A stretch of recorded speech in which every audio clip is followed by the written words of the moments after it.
하겠습니다. 어려운 시기를 잘 극복해 갑시다. 어려운 시기를 잘 극복해 갑시다. 예. 그래도 웃으니 다행이에요. 어려운 때 웃을 수 있는 게 이기는 길입니다. 빌립보서 오늘 두 번째 나눔. 빌립보 교회를 우리는 어떤 공동체라고 부른다고 했습니까? 축제의 공동체. 시작. 축제의 공동체. 오늘도 우리 말씀을 나눌 때마다 여러분 우리가 우리 기간 누릴 축제 공동체는 어떤 모습일지 귀를 기울여 봅시다. 설교자인 저 자신도 겸손하게 하나님의 말씀을 듣는 자세로 귀를 기울여요. 사실은 모든 말씀을 읽을 때나 성경 공부를 할 때나 그리고 설교할 때 마찬가지입니다. 우리는 모두가 다 듣는 대상이에요. 이걸 우리가 잊으면 안 됩니다. 말하는 자나 듣는 자나 다 결국에는 누구 말을 들어야 돼요? 하나님의 말씀을 들어야 되는 거예요. 그때 여러분이 이제 공동체가 살아납니다. 그 공동체가 축제의 공동체가 될 것입니다. 자, 우리 빛내리 교회 개척은 축제 가운데 이루어지고 있어요. 마지못해서 억지로 부득이하게 헌신해 나가는 것이 아니에요. 때로 우리가 뉴스를 보면 정치가나 또 기업하는 사람들이 때로 어려움을 당하는 경우가 있어요. 유명 정치인이라고 소위 말하는 다선 국회의원이라도 언제나 미래가 보장된 건 아니잖아요. 그렇죠? 심지어 여러분이 이제 이 관록이 있는 다선의 국회의원이 공천을 받지 못하는 경우가 있어요. 우리 지역에서도 그랬잖아요. 그렇죠? 그 장로님이 얼마나 낙심했는지 보니까 박장로님 말이에요. 이게 공천이 젊은 세대로 바꾼다고 하니까 한 번 반한 거 아니에요. 한 번 반. 이 지역 국회의원을. 한 번 하고 고전에 보선으로 나왔다가 됐으니까. 그러니까 여러분 장관도 하고 그게 평생 보장되는 게 아니라고 하는 거예요. 유명 사업가를 할지라도 여러분이 이제 사업에 100% 성공만 하는 것은 아니잖아요. 그렇죠? 그래서 정치인이 낙선될 때가 여러분 있고요. 또 이렇게 해서 잘 나가던 사업이 또 부도를 낼 수도 여러분 있는 겁니다. 이게 인생이에요. 이게 우리 삶의 이야기가 되게 되는 것입니다. 근데 문제는 정치인이 낙선되고 그리고 기업이 부도가 나면 그동안 함께 찾아왔던 사람들의 발걸음이 이어집니까? 끊어집니까? 너무 잘한 이야기죠. 발걸음이 끊어진다는 겁니다. 그리고 발걸음이 끊어지니까 뭐가 끊어져요? 정치 자금이 끊기고 그리고 기업의 사업 자금도 끊기게 됩니다. 그리고 어떤 일이 벌어지느냐? 자신이 누명을 쓰든지 둘 중에 하나예요. 누명을 쓰는 경우도 있고 그리고 자기 실수로 말미암아서 어떤 불법 선거라든가 아니면 이제 금융상 기업인이 또 불법을 저질렀을 때 그건 자기 실수잖아요. 감옥에 갇힐 때가 있어요.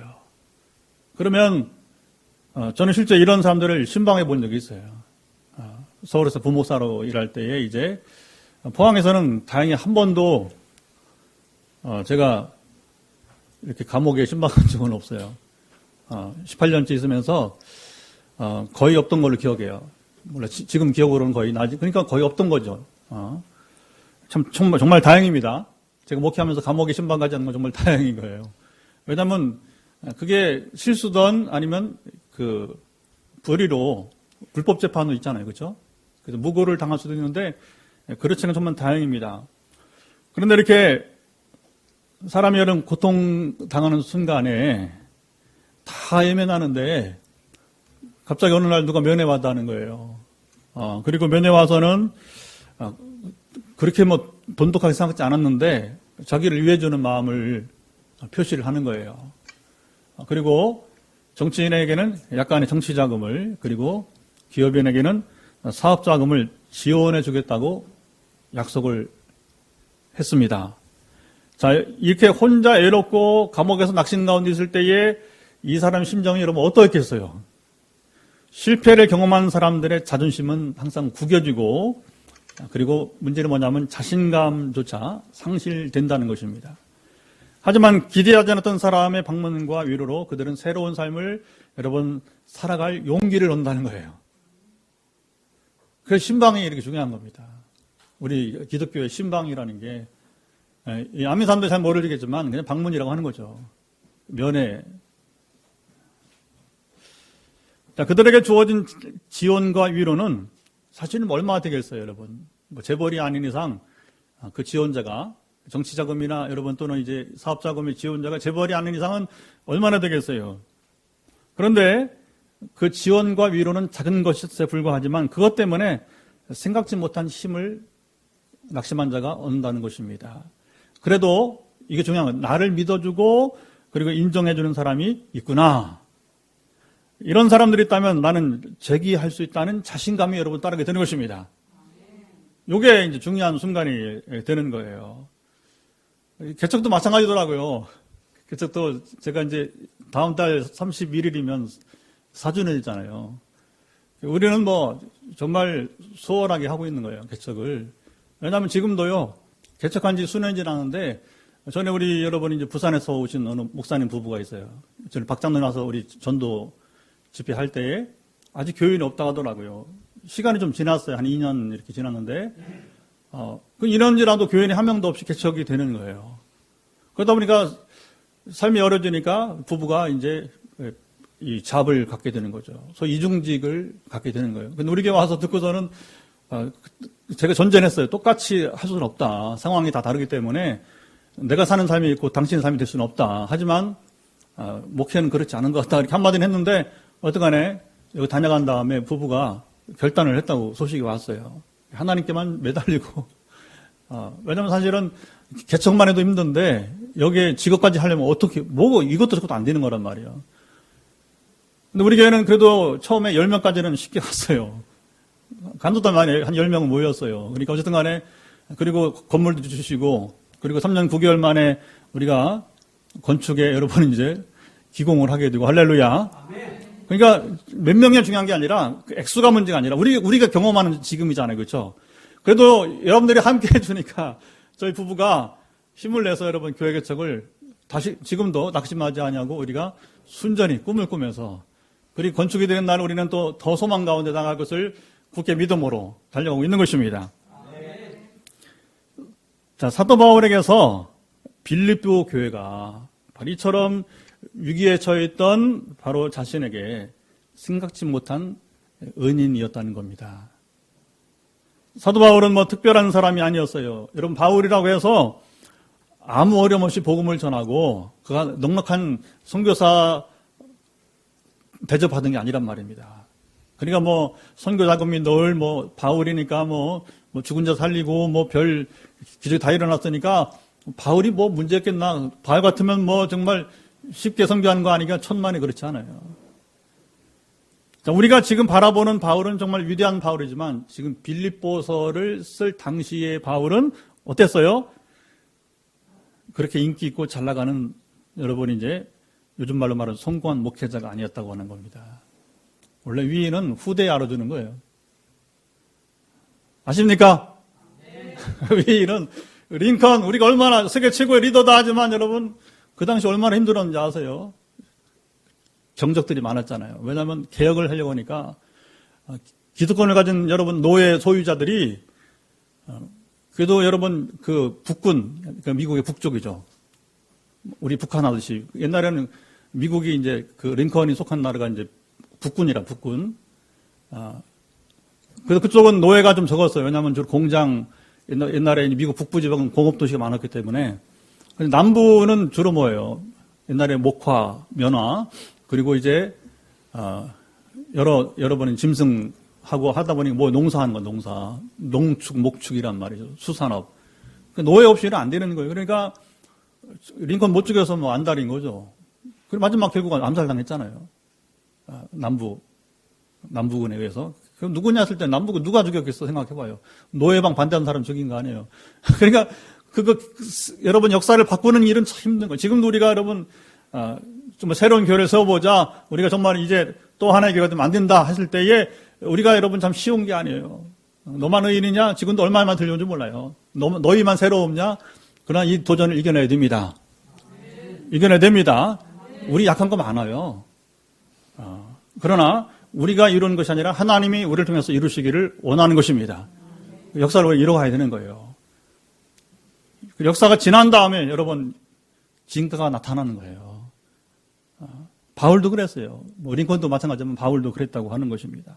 그는 누구보다 애롭고 쓸쓸한 전도자였습니다. 자, 그는 애로웠을 뿐만 아니라 다른 그리스도인들에게 인정받지도 못했습니다. 사도 바울은 본래 기독교인이었어요? 유대교인이었어요? 유대교인이었어요. 그것도 아주 열심히 있는 젊은 리더였어요. 그는 사내들은 공회원이었을 것입니다. 국회의원 같은 거예요, 요즘 말로. 당시에 유대인 사내된 공회원은 제사장과 그 바리새인들 중심으로 해서 서기관들, 주로 제사장 그룹이에요. 장로들 그룹이에요. 70명. 아주 특혜받은 여러분 출신들이고 되게 세습으로 또 이루어져요. 되게 세습으로.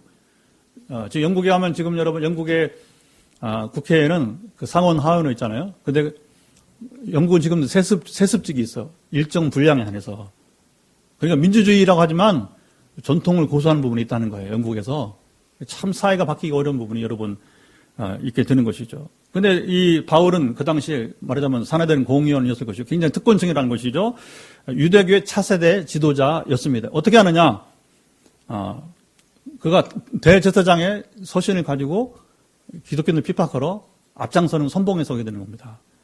아무나 대제사장이 편지 써서 여러분 이제 내가 신임하는 최고의 사람이다 하면서 사람을 보내는 것은 아니라고 하는 거예요. 여기 증거가 많이 있는데 그중에 한 가지가 바로 그것인 것입니다. 자, 이랬던 사울이 예수님을 믿고 변화되는 대역사가 일어났습니다. 사도행전에 보면 9장이죠. 9장에 빛으로 나타나신 주님이 몇 시에 이 사울에게 임했어요? 정오에.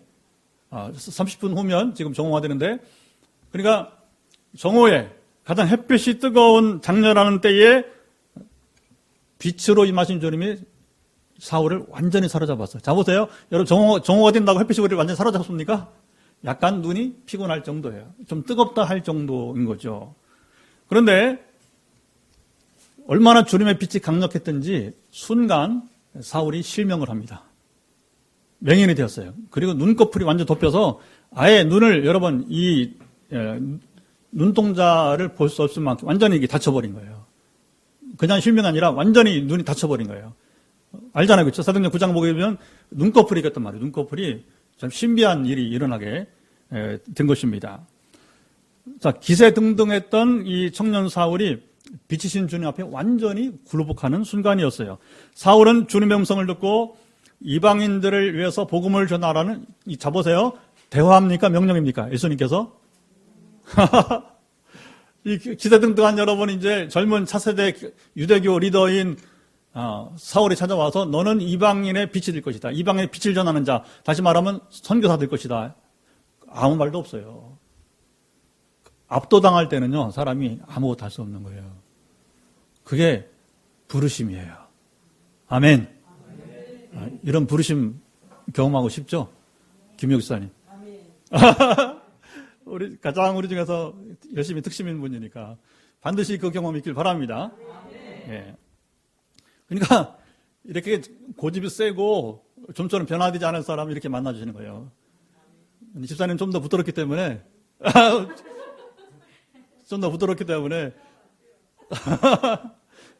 다른 방법으로 또 부를지 몰라요. 그러니까 다양하기 때문에 이건 사울에게만 하셨던 것이고 보통 사람들은 또 부르시는 것이니까.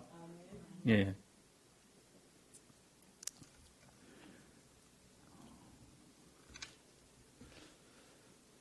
변하지 않아 보이는 사람이, 여기에 우리의 의문입니다. 변하지 않아 보이는 사람이 갑자기 변하면 사람들이 그 변화를 인정합니까? 안 합니까? 이게 어려운 거예요. 인정하지 않으려고 하는 거예요. 의심하죠. 그래서 초기에는 기독교인들도 저거 가짜로 회심한 척 하면서 이중간첩처럼, 이중 스파이처럼 우리 다 감옥으로 데려가려고 하는 거 아닌가. 그러니까 사실 유대교도 처음에는 의아했을 거예요. 제가 왜 이래? 좀 정신이 나갔나? 잠깐 어떤 무슨 심경의 변화가 있는가? 이렇게 의심하게 된 거죠. 사울은 큰 자라고 하는 의미인데, 사울은 자기 이름을 바꾸게 됩니다. 뭐라고 바꿨어요? 바울이라고. 작은 자라고 바꾸게 된 것입니다. 자, 이렇게 부활하여 예수님이 직접 불러 소명받은 사울이 바울로 이름을 개명을 하고 김차수리, 김하람이 된 것처럼 이제 변화가 되었어요. 그리고 이제 사도가 되었습니다. 사도는 보냄 받은 자. 시작. 보냄 받은 자. 우리는 부르심만 받으면 안 돼요. 보냄도 받아야 돼요. 여러분, 우리가 부르심 받은 자들의 모임이 뭐예요? 교회예요. 에클레시아. 근데 우리는 아포스톨로스. 더 나아가서 우리는 뭐예요? 보냄 받은 자가 되길 바랍니다. 여러분의 가정으로 여러분 남편에게로 보내신 거예요. 여러분 아내에게로 하나님 사님 보낸 거예요. 평생 작업입니다. 평생 수건입니다. 할 수 없어요. 이종훈 씨에게 보냄 받은 거예요. 우리 다 마찬가지예요. 우리가 이제 직장으로 보냄 받은 거예요. 빛내르게로 여러분 보냄 받은 거예요. 한번 열심히 살아봅시다. 멋진 길 이렇게 봅시다. 왜 우리가 같이 만날 수 없는 얼굴도 모르는 사이였는데 이렇게 한 사람 한 사람 이렇게 만나서 지금 한 가지 한 가지 더 모이고 있지 않습니까? 우리 최지사님 환영합니다. 감사합니다. 왜냐하면 어쨌든 간에 우리가 새로운 교회를 만드는데 이렇게 한 가정은 기적이에요. 정말 놀라운 일인 것입니다. 자, 영적 훈련을 받고 사도 바울이 3년 정도 하나님과의 독대하는 시간을 갖습니다. 여러분 사실은요 제일 좋은 훈련은 독대하는 거예요. 물론 신학도 저도 공부해봤고 필요합니다. 신학이 성경 공부도 해야 되고 제자 훈련도 해야 되고 다양하게 해야 돼요. 왜냐하면 우리가 배우는 길은 참 다양하기 때문에 그렇죠. 우리 최 목사님 하는 선교단체도 좋은 일들이 있어요. 어떤 하나님성 듣기라든가 가끔 하도 요즘 안 하는데 앞으로 또 기회에서 한번 하시고 어떤 간에 또 예수전도단의 선교단체 좋은 여러분 훈련 코스가 있습니다. 우리가 이런 것들을 다양하게 때가 되면 물론 우리가 뭐 다 할 수 없지만 때가 되면 하나씩 여러분 섭렵할 필요가 있어요. 그게 우리가 여러분 연수 또는 수양 다 좋은 말이에요. 훈련 이런 것들이 필요합니다. 아멘. 그런데 이건 것은 뭐냐면 참고서 같은 거, 참고서 소위 말하면. 근데 교과서가 뭐냐? 성경을 붙들고 여러분 이제 독대하는 거예요. 사도 바울이 3년간 아라비아 광야에서 뭐 했어요? 성경 붙들고 독대한 거예요, 하나님과. 그래서 바울의 복음이 나온 거예요. 바울의 복음이라 바울의 생각이 아니에요. 구약 성경이요, 결국. 구약 성경에 충분히 계시된 말씀을 다시 읽어보다 보니까 어떻게 예수 그리스도를 만나고 그리스도의 빛으로 만나보다 보니까 복음이 구약 성경에 저도 지금 다시 제가 구약을 읽지만 너무너무 좋아요. 지금 역대기상 있습니다. 역대상. 여러분 어디를 읽어도 구약에 복음이 넘칩니다. 할렐루야. 근데 예수를 만나지 못한 사람이 읽으면 이렇게 재미덩어리도 없어. 구약 성경 길기만 하고 때로는 뭐 역대상 읽는데 뭐 족보만 쫙쫙 나오는데 뭐 이게 나랑 뭔 상관이 있어 도대체 이게 뭐 이런 것 성경에 다 있어 봐. 그런데 읽고 또 읽으면 이름만 읽어도 여러분 꽂힙니다. 마음이. 그래 되는 거예요. 연단이 필요합니다. 훈련이 필요합니다. 여러분 역대상의 이름 족보만 읽어도 여러분 은혜가 돼야 돼요. 그렇게 되는 거예요. 바울이 구약 성경 박사잖아요. 근데 예수 그리스도 부활의 전 만나고 부활의 빛으로 여러분 성경 보다 보니까 복음이 왕창 발기되는 창세기도 복음이 있고 말라기까지 복음이 있는 거예요. 그게 바울 서신에 주루주루 나오는 겁니다. 바울의 사상이 아니에요. 오해하지 마세요. 바울의 복음이라서 뭐 바울의 것이 아닙니다. 예수 그리스도의 것입니다. 하나님의 것인 것입니다. 자, 그리고 어떻게 합니까? 이제 복음 전환자가 되는 거죠. 예수님께서 부르신 대로, 보냄 받은 대로 가서 이제는 3년 뒤에는 복음을 전하는 거예요. 전에는 유대교의 열심이었어요. 유대교적 열정으로 그는 기독교인들을 박해하고 감옥에 보내는 일을 했어요. 스데반 집사를 처형하는데 앞장섰어요. 자기가 증인이 되었어요. 자, 보세요. 아무나 증인 선다고 여러분 돌로 쳐 죽입니까? 아니에요. 실제로 이것을 권위 있는 자가 이 사람은 사형에 해당된다고 증인이 되어주는 거예요. 그만큼 사울은 그 당시에 인정받는 그런 유대교인이었다는 겁니다. 이것도 하나의 중요한 증거가 되는 거예요. 그가 산해된 공의에 의원했을 것이라고 추정할 수 있는 근거 중 하나가 또 이것도 아까 말한 그 편지 그렇고 이 사건도 중요한 그런 계기가 되게 되는 것입니다. 바울은 1차, 2차, 3차 세계 전도 여행을 하면서 아시아와 유럽에 여러 교회들을 세웠어요. 지난 시간에 좀 나눴죠. 나눴죠. 자신이 교회를 개척하고 이제 조금 잘하면 어떻게 돼요? 다른 사람에게 일꾼을 세우는 거죠. 일꾼을 세워서 맡기고 또 다른 지역에서 교회를 개척해 갔습니다. 우리도 일꾼을 세우면서 점차 제가 이제 빠지고 여러분이 서는 자리가 생겨야 됩니다. 아멘. 하나님께서 다른 어떤 사도나 전도자보다 바울을 복음 전도에 귀하게 사용하셨어요. 그야말로 베드로 이후에 정말 혜성같이 나타난 인물입니다. 기독교계의 새로운 리더십이 나타났습니다. 자, 유대교인들은 변화되어 복음을 전한 사도 바울을 이제는 더 이상 의심하지도 않았어요. 이제는 분명하게 헷가닥했다는 거죠. 이제 개종했다는 거죠. 그러니까 바울을 참아보지 못했어요. 기회만 있으면 어떻게 합니까? 이제는 거꾸로 과거에 사울이 교회를 핍박했듯이 이제는 유대교인들이 사도 바울을 못 잡아 죽여서 이제 안달이 되어버린 겁니다. 박해하고 죽이려고 했어요. 자, 바울이 왜 감옥에 갇힌지 아십니까? 사도행전에 보게 되면 로마 장교 천부장이면 요즘은 영관급이에요. 영관급 장교인데 유대인들이 이 바울을 죽이려고 하니까 소동이 나니까 이게 데모가 있으니까 어떻게 해요? 군인은 진압을 해서 질서를 잡아야 되니까. 똑같은 경찰이 데모 안 하면 달려가서 진압하는 똑같은 겁니다. 그러니까 진압하다 보니까 바울을 만나게 된 거죠. 그래 그 상황을 보니까 바울을 그냥 놔줬다가는 이 사람 생명을 보존 못하겠다 판단하고서 어떻게 합니까? 영내로 군내로 데려오게 되는 거예요. 그리고 이제 상관에게 보고하고 사령관이죠. 그리고 사령관은 누구한테 보내는가? 총독에게 보고를 하게 되는 것이죠. 그렇게 해서 차라리 이 사람은 감옥에 있는 것이 안전하다. 영내에 감옥이지만 이 사람이 큰 중범죄가 아니라 애매하게 이렇게 해서 그가 로마 군의 보호를 받으면서 감옥 생활이 말하자면 시작이 되게 된 거예요. 그리고 잘 알다시피 바울이 이제 억울하니까 이렇게 하다가는 안 되겠다 싶으니까 어떻게 한 거예요? 로마 황제에게 나는 로마 시민이다 하면서 이제 잘 안 밝혀요. 보통 자신 로마 시민인 것을. 그러나 이렇게 너무 세월이 가니까 안 되겠으니까 난 로마 시민이니까 내가 가이사 시저 황제에게 재판을 청구한다 하면서 이제 그래서 로마로 이제 감옥을 이제 이송하게 되는 과정들이 나오게 되는 거죠. 자, 감옥 안이 어쨌든 바울에게는 안전했어요. 문제는 바울이 감옥에 있는 기간이 길어지기 시작했고요. 총독들은 돈에 관심만 있고 바울을 잘 놓아주지 않았어요. 총독이 2번 바뀝니다. 그래서 벨릭스에서 베스토로 바뀌지만 그러나 둘 다 놔주질 않는 거예요. 한편으로 유대인 민심이 요동하지 않도록 정치적으로 총독은 정치인이니까 총독은 오직 누구한테 관심이 있습니까? 로마 황제에게. 로마 황제의 신임 받아야 되는 거예요. 근데 총독의 제일 사명이 뭐냐? 로마가 다스리는 그 지역의 나라에 어떻게 돼요? 평안하게 유지하는 게 유일한 그게 뭐 거기서 사람을 죽이든지 뭐 하든 거 상관없어. 여러분 이게 전체주의 국가라는 게 파쇼 정권이죠. 무서운 겁니다.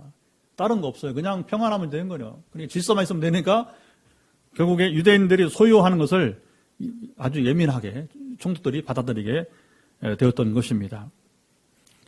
자, 로마로 이송하기 전에 가이사랴 감옥에서만 2년 동안이나 있게 되었어요. 자, 이렇게 바울이 감옥에 갇히면서 바울을 시기하고 경멸하던 사람들이 이 일이 참 잘됐다 이렇게 비난하기 시작한 것입니다.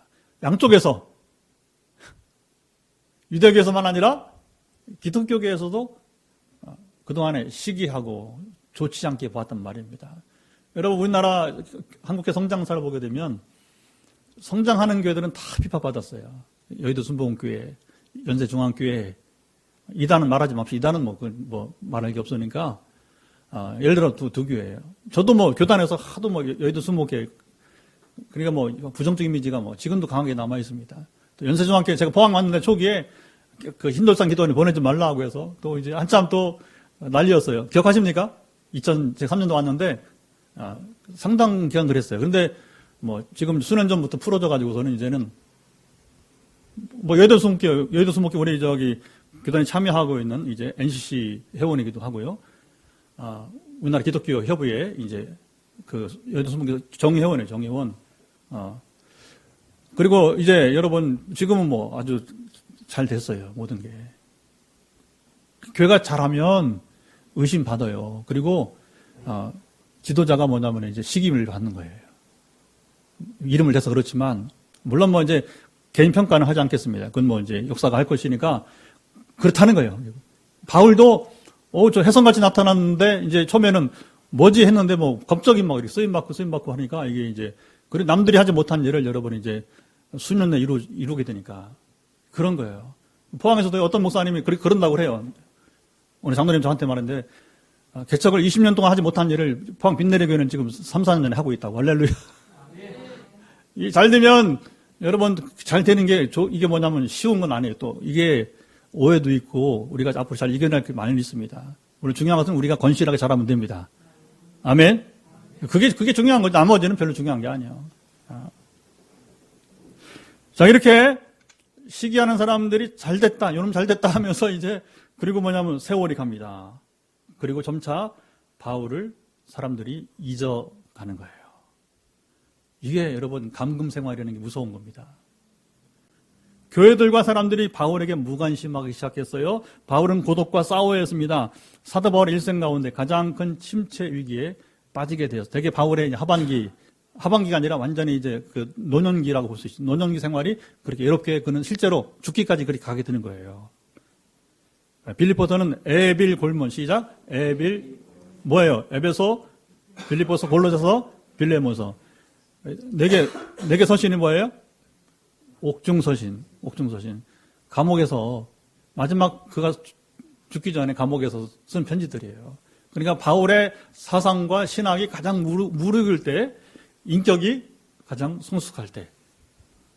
다른 것보다. 그래서 여러분 언제 이 글을 썼느냐 중요한 거잖아요. 그러니까 이 에벨 골모는 굉장히 여러분 중요한 바울서신에서 정말 꽃이 되는 겁니다. 지난번 우리가 에베소서 금요기 때 나눴잖아요. 에베소서 신학의 꽃이에요. 제일 꽃이에요. 에베소서가. 그리고 지금 나누는 빌립보서는 또 색다른 면에서 우리가 지금 나눈 대로 성숙한 신앙인의 참모습을 이제 여러분 중요한 건 교회뿐만 아니라 지도자뿐만 아니라 바울 교회가 함께 성숙한 교회 모습을 나타내 보여주고 있는 것입니다. 할렐루야. 자, 그때에 바울의 인생 가장 침체에 빠질 수 있고 그 다음에 고통스럽고 외로울 때 뭐냐면 빌립보 교인들이 감옥에 갇혀 있는 바울에게 찾아왔어요. 어디까지? 로마 감옥에까지 왔단 말입니다. 실제 나중에 우리는 그 이야기를 볼 거예요. 로마 감옥에까지 찾아왔던 에바브로디도 기억하십니까? 에바브로디도 이런 이름까지 알아야 이제 성경을 좀 이제 우리가 또 이왕이면 자세하게 알아야 되니까 아는 것도 중요한 거니까 그런 얘기가 나오는 거예요. 아무도 로마 감옥에 로마 시민들은 찾아왔어. 왜? 궁금하잖아. 저 인간이 어떤 인간이길래 도대체 배가 파손됐는데 276명이나 276명이 한 명도 죽지 않고 이 바울 때문에 살아났다는 거니까 로마 시민들의 관심은 뭐냐면 리더십이에요. 요즘도 굉장히 그 사회적으로 여러분 인기 있는 단어가 뭐냐면 리더십, 지도력이라고 하는 거예요. 그래서 로마는 어떻게 가르치냐 리더십을 두 가지. 하나는 웅변술, 레토릭이라 굉장히 중요한 학문이 됐어요. 웅변을 잘해야 되는 거. 그리고 그 결과로 사람들을 끌어모으는 거죠. 사람들을 추종하게 하는 이게 이제 리더십의 표상으로 보았던 것이죠. 바울이 어떻게 그 배가 이렇게 말하자면 이제 침몰한 과정에서 어떻게 웅변을 해서 도대체 이 사람들이 다 죽지 않고 자기를 따라서 섬에 이렇게 오고 섬에서 또 몇 개월을 지났는데 전혀 곤란을 겪지 않고 추장에 그 지역에 대표하는 사람의 이제 호의를 받으면서 지냈는 거. 이게 굉장한 그들에게는 관심거리였던 거죠. 그런 면에 찾아왔던 것이지 이렇게 빌립보 교회처럼 선교적 차원에서 아니면 여러분 이렇게 어떤 복음적 차원에서 찾아온 경우는 없다고 하는 거예요. 그리고 빌립보 교회가 바울에게 필요한 기본적인 것들을 제공하게 되었습니다. 아까도 말했지만 얼마나 큰 돈을 줬겠어요. 생각을 해보세요. 얼마나 화려한 옷을 줬겠어요. 그렇죠? 그런 차원이 아니라고 하는 겁니다. 단지 방문해 주었다는 거예요. 조금 쓸 것을 줬다는 거예요. 생각지 못한 힘과 용기가 솟아났어요.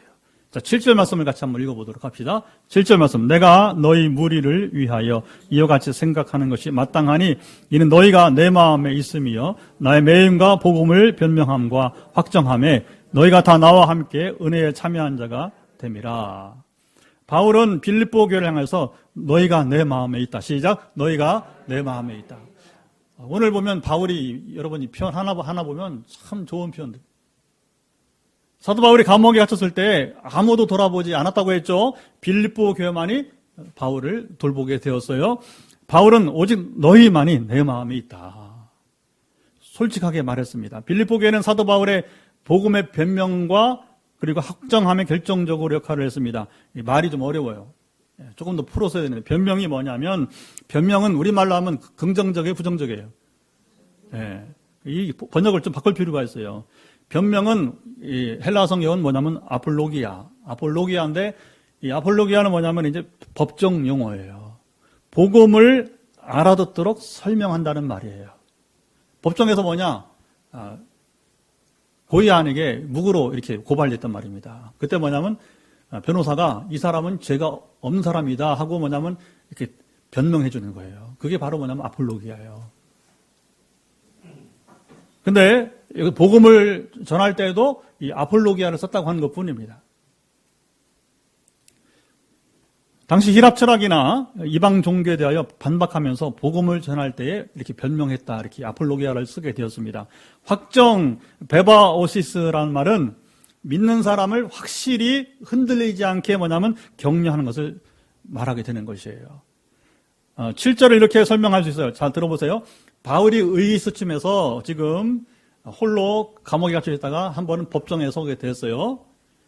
근데 되게 이제 그 판사 향해서 이렇게 서 있다가 사람이 그렇잖아요. 반사적으로 뒤에 싹 돌아보죠, 그렇죠? 법정에 있다고 생각을 해보세요. 사람 반사적으로 이렇게 돼 있는 거예요. 어떤 환경이 있으면 재수의 몸이지만 앞에 판사 앞에 앉아 있다가 되게 뭐냐면 이렇게 뭔가 느껴지는 게 있잖아요, 사람들이. 그죠? 정서적으로. 그럼 뭐냐면 재수지만 이렇게 싹 뒤를 그냥 이건 뭐 자연적 반응이라 볼 수 있습니다. 뒤를 돌아보는 순간 세상에 빌립보 교인들이 몇 명이서 기도하고 앉아 있는 거예요. 그들을 바라보자 바울에게 있던 그 낙심했던 약한 마음, 소위 말하면 의기소침이 순간 사라지더라는 겁니다. 여러분 격려라는 게 이렇게 무서운 겁니다. 엔커리지 해주는 거예요. 잃어버렸던 용기가 솟아나게 된 것입니다. 바울은 온 마음과 열정을 다해서 뭐냐면 이 법정에 서서 복음을 전하게 된 거예요. 그때 법정에 참여한 사람들이 거기에는 또 로마에 있는 아까 말한 정치인들이 있었겠고 또 뭐냐면 이제 일부 기독교인들이 함께 자리를 했을 것입니다. 거기에 참여한 사람들이 뭐냐면 감동을 받게 되었어요. 일부는 눈물을 흘리면서 회개를 했을 것입니다. 이 증거가 어디 있느냐? 13절에 나와 있어요. 소설 쓰는 게 아니고 누구 말대로 소설 쓰는 게 아니라 13절 읽어봅시다. 13절. 이러므로 나의 매임이 그리스도 안에 있는 모든 시대안과 그 밖에 모든 사람에게 나타났으니 시대안은 뭐냐면 이제 로마 황제의 호위대를 말해요. 호위대. 경호대를 말하게 되는 것이죠. 바울이 로마 시민이었기 때문에 가이사 황제의 재판을 받으러 왔다고 했잖아요. 그렇죠? 그러니까 거기에 지키는 그런 군인들, 요즘 말하면 이제 교도관, 경찰, 뭐 다 포함되겠죠, 이제. 자, 빌립보 교회의 작은 관심과 사랑이 바울에게 식었던 불을 여러분 불태우는, 말하자면 이제 불을 일으키게 되었다고 하는 거예요. 저는 오늘 예배를 들으면서 이 메시지를 듣는 여러분들이 우리 교인이나 아니면 지금 영상 송출되니까 그래도 또 매 예배 시간마다 누군지 모르는데 그 파악은 안 되네요. 누가 시청을 했는지 조회수만 나오니까 어떡하나 이걸 함께 여러분 예배를 드리는 공유하는 분들이 이 말씀을 지금 선포할 때에 바울과 같은 위로가 임했으면 좋겠습니다. 이 어려운 시기에 여러분 정말 격려가 임했으면 좋겠습니다. 여러분 낙심됐던 마음들이 좀 여러분 회복됐으면 좋겠습니다.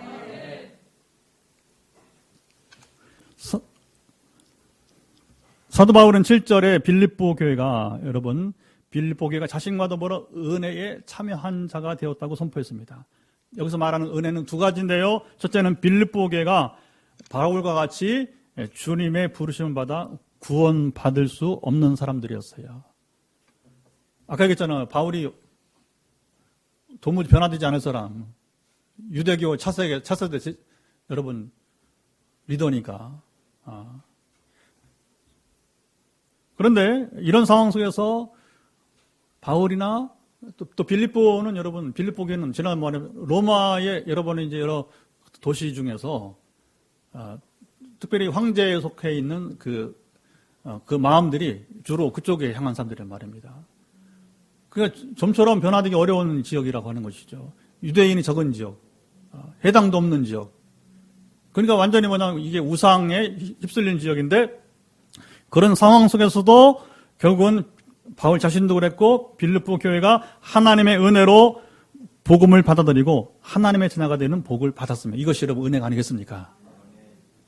자, 우리 자신을 생각해봐도 그렇지요. 어떤 면으로 보아도 우리가 주님의 긍휼을 받을 만한 사람들이 여러분 못 됩니다. 그런데 하나님께서 우리를 부르셔서 믿음을 갖게 하시게 된 것입니다.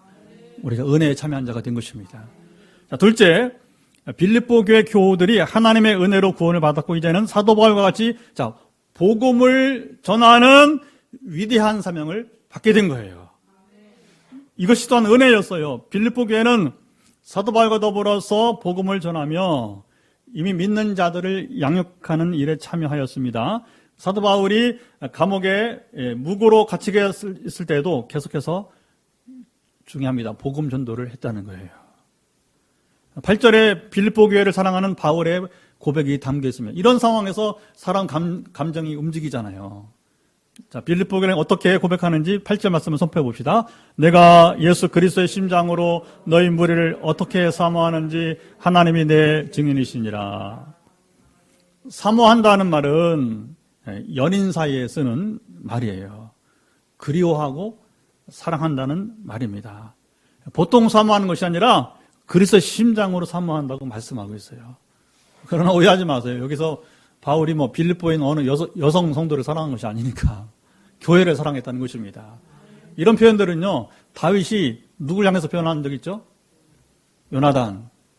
세상의 여인의 사랑보다 남자같이 가는 사랑보다도 승화된 사랑이라고 내리잖아요. 여러분 빌립보서가 왜 중요한지 아십니까? 이런 여러분 에로스적인 사랑이 아니고 정말 아가페적 사랑이에요. 이것은요. 하나님의 사랑 안에서 사랑하는 것인 것입니다. 아멘. 심장은 인간의 생명의 근원이죠. 심장이 멈추면 사람이 살 수 없어요. 이 말은 목숨을 버린다고 할지라도 사모한다는 말씀이에요. 아가서 8장 6절 사랑은 죽음같이 강하다. 시작. 사랑은 죽음같이 강하다. 사도 바울이 빌립보 교회를 사랑함이 마치 죽음같이 강하다는 겁니다. 그런데요, 이게 하루아침에 나올 수 없는 고백이에요. 영화도 보면 순간 사랑이죠. 순간 사랑. 만난 지 얼마 안 돼서 사랑을 나누거나 그게 오래 못 가요. 그렇죠? 우발적인 것이죠. 죄송하지만 감각적인 사랑이에요. 그게 어떤 운명적 사랑이 아니고 말초적인, 죄송하지만 철저한 에로스적인 사랑이란 말이에요. 한눈에 반했다. 속지 마세요. 죄송하지만. 그것이 결혼을 해서 잘 살아가면 좋은 일 괜찮지만 되게 그렇게 만나서 좋은 경우가 없다는 거예요. 최근에 또 나오는, 어제 보니까 포탈 뉴스에 보니까 그런 영화가 또 나왔더라고 보니까 줄리아 로버츠가 오랜만에 나오고 하면서 이제 나중에 검색해 보세요. 근데 딱 영화 소개하는데 좋은 결과를 맺을 수 없는 그런 영화라는 겁니다. 소재가 우발적이기 때문에 그냥 우발적. 대부분이 뭐냐면 두 쌍이 만나는데 이게 다 우발적으로 만났단 말입니다. 그러니까 우발적으로 만나면 또다시 우발적으로 만날 수 있는 거예요. 그런 사랑은 얼마든지 있을 수 있다고 하는 것이죠. 그러나 바울이 말한 사랑은 그런 여러분 이제 로맨스적 사랑이 아니고 참다운 사랑을 말하게 되는 거예요. 섬김을 통한 사랑, 기도를 통한 사랑, 하나님 부르심을 향해서 함께 동역하는 사랑, 세상적 사랑이 아니라고 하는 것이죠. 우리 교회도 이런 관계를 만났으면 좋겠습니다. 그리고 우리 네트워크가 그런 교회나 여러분 그리스도인들로 정말 지역을 막론하고 지금 우리가 매정하고 있잖아요. 이렇게 선교사들까지 아시아에서 유럽까지 지금 맺어가고 있잖아요. 이런 모든 앞으로 이 네트워킹이 정말 세상 어떤 사람보다 강한 바울과 빌립보계처럼 요나단과 다윗 같은 그런 사랑이 되기를 축복합니다. 바울은 자신의 고백의 진실함을 하나님이 내 증인이시라 말씀합니다. 오늘 본문을 통하여 우리가 사랑을 표현하고 감사를 잘 해야 함을 가르칩니다. 바울의 이 고백 속에 여러 가지 금기사항이 담겨 있어요. 그는 성경에 철저히 금하는 하나님의 이름으로 그는 맹세를 했어요. 또 그리스도의 심장을 끌어들이기도 했습니다. 둘 다 함부로 사용할 수 없는 말들이에요. 왜? 거룩한 하나님의 이름을 여기서 차용하기 때문에 그런 거예요. 하나님도 하나님이시고 그리스도도 하나님이시잖아요. 성자 하나님이시지 않습니까? 그만큼 빌립보 교회를 생각할 때 그 사랑이 마음속에 넘쳤음을 고백하게 되는 것입니다. 고백하지 않고는 견딜 수 없게 된 거예요. 우리에게도 바울처럼 이렇게 진한 사랑의 고백을 여러분 할 사람들이 있기를 축복합니다. 자, 우리가 잊지 말고 진실하고 확실하게 표현해야 합니다. 너무 고맙고 감사하기 때문에 말하지 않을 수 없는 거예요. 여러분, 이때는요, 말하지 않는 것이 여러분 이상한 거예요. 자, 9절부터 11절 말씀을 또 읽어보도록 하죠. 자, 빌립보 교회를 향한 사도 바울의 간절한 기도가 담겨 있는데, 먼저 9절부터 읽어요. 9절 한 절 시작. 내가 기도하노라. 너희 사랑을 지식과 모든 총명으로 점점 더 풍성하게 하사. 되게 바울 서신에는요, 이 목회 기도가 나옵니다. 목회 기도가 뭐냐면, 목사님들이 교회를 축복할 때, 여러분 가끔 제가 하죠, 그렇죠? 기도 순서 돌아가다가 어느 날 갑자기 주일날 여러분 기도를 하지 않고 목회 기도를 하는 경우 있잖아요. 목회자가 교회를 위한 기도가 목회 기도예요. 그래서 이 바울 서신에는 거의 빠지지 않고 뭐냐면 바울의 목회 기도가 나오는데 오늘 9절부터 11절에 바울의 목회 기도가 나오고 있는 거예요. 빌립보 교회는 수십 년 이상 오랜 역사를 지닌 교회가 아니었습니다. 지난주에 나눈 것처럼 바울이 교회를 세우고서 약 10여 년 정도, 10년에서 15년 정도, 그러나 어느 정도 이제 조직을 갖춘 그런 큰 교회는 아니지만 그런 약간의 이제 조직을 갖춘 그런 규모의 교회라고 했습니다. 자, 보세요. 오래되지 않은 게 특징은 뭐냐? 사랑은 뜨겁게 넘치지만 하나님을 아는 지식과 말씀의 깊이가 부족하게 된 것입니다. 할 수 없어요, 이건요. 교회 연수가 짧으면 오래된 교회가 또 다른 차원이 있다는 것이죠. 총명은 세상 지식이나 처세소를 말씀하지 않아요. 무엇이 중요한지 분별할 수 있는 지혜를 총명이라고 하는 거예요. 개인이나 교회마다 부족한 것이 다 다릅니다. 부족한 것을 채워가면 우리 삶이 더 풍성할 수 있습니다. 그래서 빌립보 교회를 향한 바울의 첫 번째 목회 기도가 뭐냐면 빌립보 교회가 부족한 것들을 하나님이 풍성하게 채워주시기를 원하는 겁니다. 우리에게도 부족한 거 많아요. 작다 보니까 아직은 그것들을 앞으로 여러분 세월이 좀 필요합니다. 죄송합니다. 여러분들이 여러분 인내를 해줄 부분들이 필요해요. 지금 여러 가지 미안한 게 참 많이 있어요. 그 중에 하나가 비싼 또래들이 없어서 많이 힘들어하는 걸 봤을 때 제가 어떻게 누굴 잡아올 수도 없고 어떻게 이건 좀 시간이 좀 필요한 것입니다. 그러나 시간이 지나면 그렇게 결국 갖춰져 가는 것입니다. 아멘. 그래서 빌립보의 사랑은 있지만 지식이 부족하니까 지식을 더 달라고 하는 것이고, 그리고 기도는 열심히 하지만 말씀이 부족하니까 말씀을 더 채워달라고. 이건 시간이 필요합니다. 말씀 훈련은요, 정말 많은 시간이 필요해요. 제가 40여 년 신앙을 하다 보니까 이제 좀 성경 읽히는 거예요. 아까도 말했지만 입문만 그냥 족보만 읽어도 은혜가 되는 것은 40년 걸리는 거예요.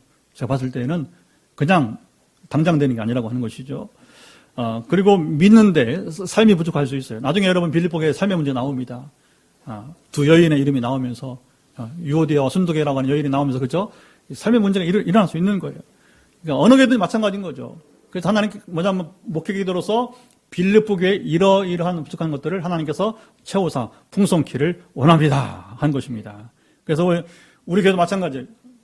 이런 목회 기도가 필요한 것이죠. 하나님 우리 교회 참 부족한 것이 노출됩니다. 있습니다. 그러나 이것들을 점점 더 채워주시고 풍성케 하옵소서. 자, 빌립보 교회를 향한 사도 바울의 둘째 기도는 10절을 보고 10절 시작. 너희로 지극히 선한 것을 분별하며 또 진실하여 허물 없이 그리스도의 날까지 이루고. 사도 바울이 빌립보 교회의 진실함을 위해서 여러분 기도합니다. 이런 말이 오랫동안 있어서요.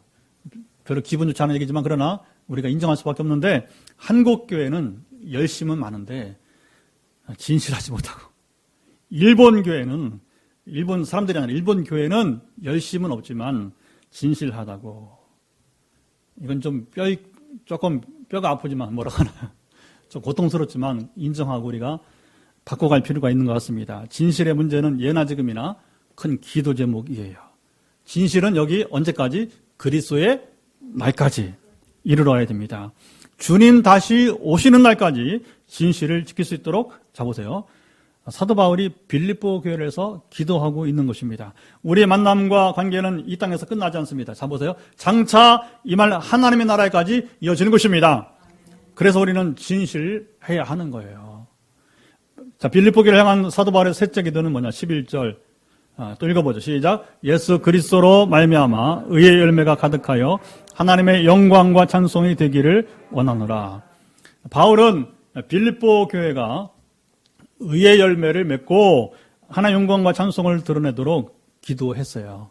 우리는 이 기도를 배울 수 있어야 해요. 우리 모든 기도의 초점과 목적이 뭐냐? 하나님의 영광과 찬송이 되어야 됩니다. 시작. 하나님의 영광과 찬송. 예.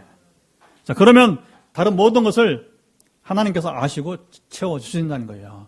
자, 이런 점에서 주님이 산상수훈 중간에 이제 결론이 뭐였냐면 너희가 먹고 마시고 입는 거 너무 걱정하지 마라.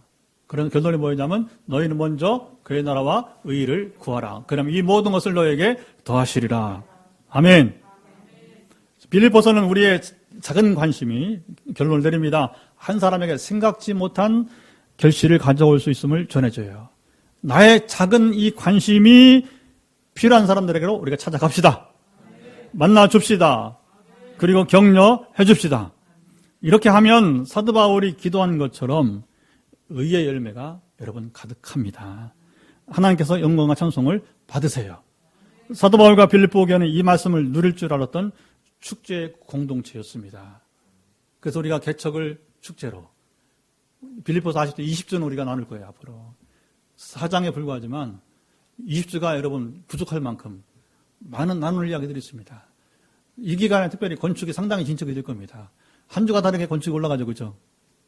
그래서 몇몇 목사님들이 그냥 벌써 올라갔네요. 그러나 공사는 아직도 멀었어요. 뼈대만 올린다고 되는 게 아니잖아요. 그죠? 이게 뼈대 올리면 절반이야. 나머지 절반이야. 그러다니 3월까지 갈 수밖에 없는 것이고 매주 우리가 건축해야 하잖아요. 그죠? 앞으로 때가 되면 장로님이 주말도 오실 거예요. 그래서 주말에 오시면 부탁합니다. 주말에 해야 할 때는 올 수 있잖아요. 그렇죠? 좀 아침 일찍 대신에. 그래서 주말 아침에 여러분들이 같이 와서 회의 한번 참석해 보세요. 왜냐하면 참여하는 자체가 배움이 됩니다. 그리고 교회가 이렇게 세워지는구나. 5번 했거든요. 우리 권사님하고 집사님은 대부분 참석했기 때문에 한 번 정도 안 빠진 경우는 있지만 좀 더 이게 다가온단 말입니다. 건축에 참여해야 돼요. 헌금 말하는 얘기 아니라 건축에 참여해야 됩니다.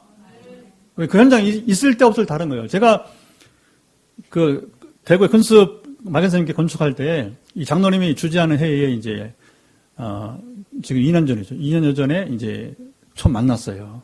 그래서 이제 거기 김된 목사님이 기왕에 장로님이 한번 얼굴 보려면 그냥 오지 마시고 자기 경험해 보니까 건축 공정회의 한번 오라고 하는 거죠. 그래서 외부에는 공개 안 합니다. 근데 이제 우리가 네트워크 교회고 또 잘 아는 사이니까 그래서 그때 가봤어요. 똑같이 같아요. 방법은. 그래서 우리 이 과정들을 우리가 축제로 이어가는데 우리 포항 빛내리교회 우리 모두가 다 이 말씀을 누리는 축제의 공동체가 될 수 있기를 주님 말씀 간절히 축원합니다. 다 같이 일어나서 우리 이제 찬송하면서 또 우리 결단의 기도로 하도록 합시다. 자, 아름다운 마음들이 모여서 이런 교회가 됩시다.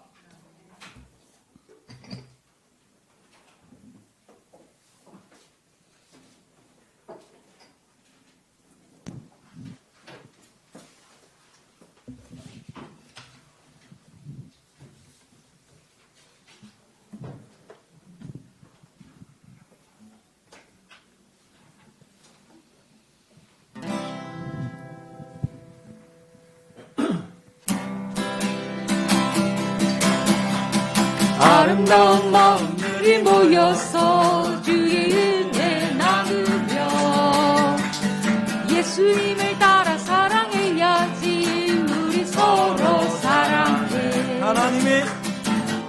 하나님이 가르쳐준 한 가지, 내 이웃을 내 몸과 같이.